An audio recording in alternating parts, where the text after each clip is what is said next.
Programang ito ay rated SPG. Striktong patnubay at gabay ng magulang ang kailangan. Maaaring may masiselang tema, lengguwahe, karahasan, sexual, horror o droga na hindi angkop sa mga... Dahil inuusig na nga itong si Zoe ng konsensya nga niya, pinagtapat na nga niya kay Doc Tanyag ang katotohanan tungkol nga sa nangyari dito nga sa lolo nga niya. At dito nga pinagtapat niya na siya nga ang may kasalanan. Hindi naman makapaniwala nga ito nga si Doc Tanyag. Sa kabilang banda naman nga ay tuluyan pa rin nga nakagawa ng paraan ito nga si Moira na kung saan nga ay inligtas nga siya ng mga tauhan nga niya.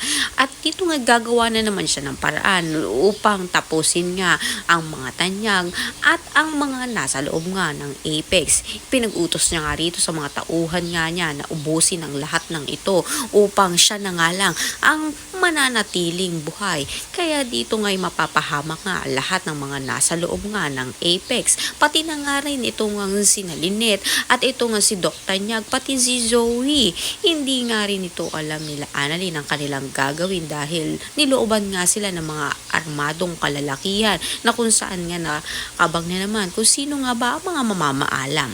Sa panluloob nga ng mga armadong kalalakihan na inutusan nga nito ni Moira, sino na naman nga kaya ang mamamaalam sa mga mahal sa buhay nito ni Annalyn? Ang lahat na yan naman natin. Maraming salamat sa inyo panood.